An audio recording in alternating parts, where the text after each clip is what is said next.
Doctor Yunus সাহেবকে জুলাই যোদ্ধারা অনেক বড় আশা নিয়ে ক্ষমতার মসনদে বসিয়েছেন এবং যে সকল উপদেষ্টা মন্ডলী আছেন তাদেরকেও অনেক আশা নিয়ে ক্ষমতার মসনদে বসিয়েছেন। কিন্তু আফসোস, তারা সেই জুলাই যোদ্ধাদের আশা পুরা করা তো দূরের কথা, এখন তাদেরকে নিরাপত্তা পর্যন্ত দিতে ব্যর্থ হয়ে গেছে। দেশের সুশীল সমাজের আজ পর্যন্ত কোনো একটা দাবি ইউনূস সরকার পুরা করতে পারে নাই। ইউনূস সরকার এই পরিমাণ ব্যর্থ এক ব্যক্তিত্ব, এই পরিমাণ পক্ষপাতিত্ব এক ব্যক্তিত্ব, যে বর্তমানে একটা দলকে কেবলমাত্র প্রতিষ্ঠিত করার জন্য চেষ্টা চালিয়ে যাচ্ছেন।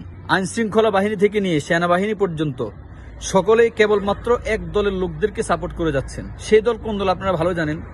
সেই দল আর বিগত আওয়ামী লীগ সরকারের দল সেম একটা দল। আওয়ামী লীগ সরকার যেমন ফ্যাসিস্ট ছিল, এই দল ক্ষমতায় আসার আগে ফ্যাসিস্ট হয়ে গেছে। তাদেরকে ফটোকল দিয়ে যাচ্ছেন।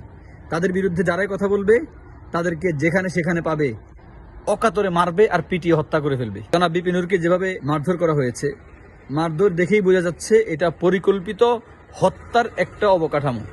মানে তাকে হত্যা করার জন্যই পিটানো হয়েছে।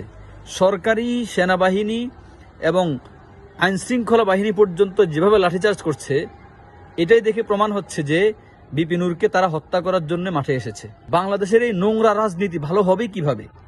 যাদেরকে নোংরা রাজনীতিকে ভালো করার জন্য মসনদে বসানো হয়েছে, তারা নিজেরাই নির্দিষ্ট নোংরা রাজনীতির সাথে জড়িত। আইন শৃঙ্খলা বাহিনী দেশের যারা জনগণের ট্যাক্সের বেতনে নিজেদের সংসার চালায়, নিজেদের পেট চালায়, তারা জনগণের পক্ষে কোনো কাজ করছে না। তারা নিজেদের ভবিষ্যৎ গোছানোর জন্য তারা উঠে পড়ে লেগেছে। আমরা মনে করি যে সকল বাহিনী বিপিন নুরের উপর হামলা করেছে তারা নিঃসন্দেহে পতিত স্বৈরাচারে রেখে যাওয়া বাচ্চা। বহুবার বলেছে জনগণ, বাংলাদেশের প্রত্যেকটা সুশীল জনগণ বহুবার বলেছে আইন শৃঙ্খলা বাহিনী সংস্কার করুন, সেনাবাহিনী সংস্কার করুন। কিন্তু ব্যর্থ ইউনূস সরকারের দ্বারা এটা সম্ভব হয়নি। যে জুলাই যোদ্ধাদের নিরাপত্তা দিতে পারবে না, সে বাংলাদেশের স্বাধীনতা রক্ষা করতে পারবে না। বাংলাদেশের জুলাই স্বাধীনতা ধ্বংস হওয়ার পথেই। জুলাই যোদ্ধারা এখন নিরাপত্তাহীনতায় ভুগছেন। জুলাই যোদ্ধাদেরকে এখন বিভিন্ন শকুনরা টার্গেট করে আছে। যখন যেখানে সুযোগ পায় বাহিনীদের সহযোগিতায়, সেনাবাহিনীর সহযোগিতায় সেখানে পিটিয়ে তাদেরকে শেষ করে দেওয়ার পরিকল্পনায় আছে।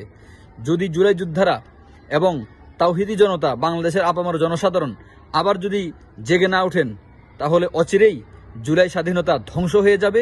বাংলাদেশে আবারও এক নায়কতন্ত্র কায়েম হবে, আবারও বাংলাদেশে ফ্যাসিজম কায়েম হবে, বাংলাদেশের মানুষ আবারও সেই জুলুমের জাতাকলে পিষ্ট হবে। অবশেষে জনাব বিপিনের উপর যারা হামলা করেছে, সেনাবাহিনী বলেন, আইন শৃঙ্খলা বাহিনী বলেন, এবং চিহ্নিত যারা আওয়ামী লীগের ধূসর, তাদেরকে অবিলম্বে আইনের আওতায় এনে দৃষ্টান্তমূলক শাস্তি যদি না দেওয়া হয়, তাহলে এদের বিরুদ্ধে আবার একটা জুলাই আন্দোলন গড়ে তোলা হবে, আবার একটা বিপ্লব গড়ে তোলা হবে ইনশাআল্লাহ।